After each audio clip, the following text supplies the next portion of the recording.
अस्सलाम वालेकुम नाज़रीन। आज हम आपको बताएंगे उर्दू में मुखफ़्फ़फ़ का इस्तेमाल। तो इसका समझना ज़रूरी है हर एक के लिए।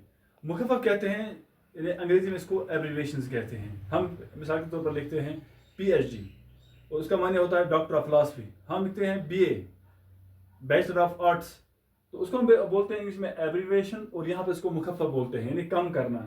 इबारत को हम कम करते हैं। मिसाल के तौर यहाँ पर आप चंद मिसालें देखें। यहाँ पर मुखफ़्फ़फ़ है और यहाँ पर असल लफ्ज़ है। पहले हम असल लफ्ज़ देखते हैं। मिसाल यानी असल में लफ्ज़ क्या है? मिसाल के तौर पर, लेकिन हम लिखते हैं मसलन, यानी इसको छोटा करते हैं, हम कम करते हैं, इख्तिसार से काम लेते हैं। इस तरह लिखते हैं मिसाल अलग। अलग का मतलब होता है इला आखिरिही, यानी कोई इबारत लिखी जाए फिर हम डैश लगाते हैं वहाँ पर और ये लगाते हैं अलग। इसका मतलब है यानी और इसकी बाकी इबारत, यानी बाकी हिस्सा भी। इस तरह यहाँ पर रे हाय लिखते हैं हम इस तरह से, और वहाँ पर मुराद होता है रहमतुल्लाह अलैह। ठीक, रे ज़ोर लिखते हैं इस तरह से रज़ियल्लाहु अन्हु या अन्हुम वगैरह जो भी हो। सो लिखते हैं, इसका मतलब होता है असल में सल्लल्लाहु अलैहि वसल्लम।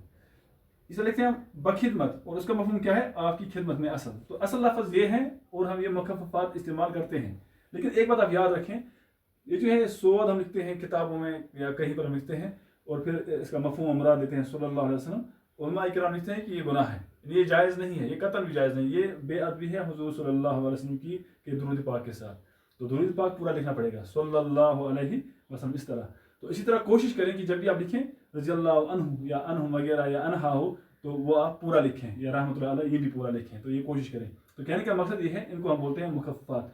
और भी बहुत से मुखफ़्फ़फ़ात हैं उर्दू में, लेकिन यहाँ हमने एक मिसाल के तौर पर आपको समझाने की कोशिश की, ये मिसालें दी हैं। तो इंशाअल्लाह आपको समझ में आया होगा। अस्सलाम वालेकुम।